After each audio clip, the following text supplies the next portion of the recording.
বাংলাদেশের রাজনীতিতে আওয়ামী লীগ এখন কোণঠাসা। অভ্যন্তরীণ নানা চাপ, প্রশ্নবিদ্ধ নির্বাচন ও ক্ষমতার অপব্যবহারের মাধ্যমে অর্থনীতির বেহাল দশা সৃষ্টিতে কার্যত দলটির রাজনীতি পারিপার্শ্বিকভাবে এক প্রকার নিষিদ্ধ। এই পরিস্থিতি থেকে উত্তরণের জন্য দলটির নেতাকর্মী এমনকি নীতি নির্ধারকরা যুক্তরাষ্ট্রের প্রেসিডেন্ট ডোনাল্ড ট্রাম্প এবং প্রতিবেশী দেশ ভারতের প্রধানমন্ত্রী নরেন্দ্র মোদীর পানে চেয়ে বসে রয়েছেন। তবে আওয়ামী লীগকে অন্য দেশের দিকে তাকিয়ে না থাকার পরামর্শ দিয়েছেন বিশ্লেষকরা। তারা বলছেন, আওয়ামী লীগকে যদি রাজনীতিতে ফিরতে হয় তবে অবশ্যই ভুল মূল্যায়ন করে ক্ষমা চাইতে হবে।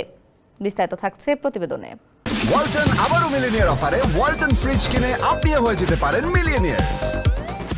নরেন্দ্র মোদী ও ডোনাল্ড ট্রাম্প দলটিকে আবার দেশের রাজনীতিতে ফেরার পথ সুগম করে দেবেন বলে মনে করছে আওয়ামী লীগ। এতে আওয়ামী লীগের একটি অংশ যেমন উজ্জীবিত, ঠিক তেমনি এই বিদেশমুখিতা নিয়ে সমালোচনাও রয়েছে বিশেষজ্ঞ ও তৃণমূল কর্মীদের মধ্যে।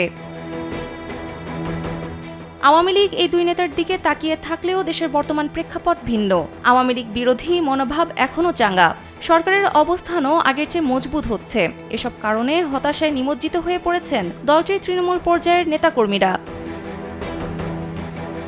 বিশ্লেষকরা বলছেন, পরনির্ভরশীল রাজনীতিতে ভর করে আওয়ামী লীগের পুনর্বাসন অসম্ভব। এছাড়া এ ধরনের চিন্তা দুর্বল রাজনৈতিক সিদ্ধান্তের ফল।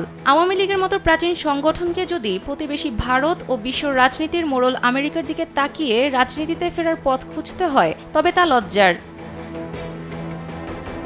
পক্ষান্তরে দলটির বিভিন্ন পর্যায়ের নেতৃত্ব মনে করছে, বর্তমান প্রেক্ষাপট তাদের দলীয় প্রধানকে দেশে প্রত্যাবর্তনের সুযোগ করে দেবে। তবে বাস্তবতা বলছে, আওয়ামী লীগের শীর্ষ নেতৃত্ব দেশের রাজনীতিতে ফেরার জন্য যাদের ভরসায় আছেন, বিভিন্ন কৌশলে তাদের সঙ্গে সুসম্পর্ক গড়ে তোলার চেষ্টা করছেন অন্তর্বর্তী সরকারের প্রধান উপদেষ্টা ডক্টর মোহাম্মদ ইউনূস, যার সর্বশেষ উদাহরণ যুক্তরাষ্ট্রের শুল্ক ইস্যু।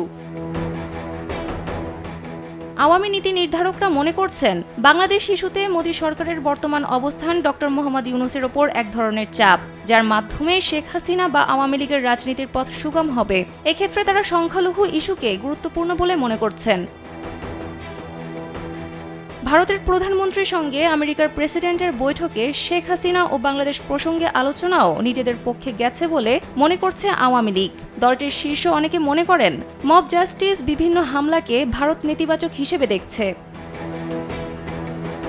এদিকে গণতন্ত্র মঞ্চের অন্যতম শীর্ষ নেতা ও বিপ্লবী ওয়ার্কার্স পার্টির সাধারণ সম্পাদক সাইফুল হক কালবেলাকে জানান, আমেরিকা ও ভারত আওয়ামী লীগকে রাজনীতিতে ফেরাতে পারবে না। এটা মরীচিকার পেছনে ছোটার মতোই একটা ব্যর্থ তৎপরতা হবে।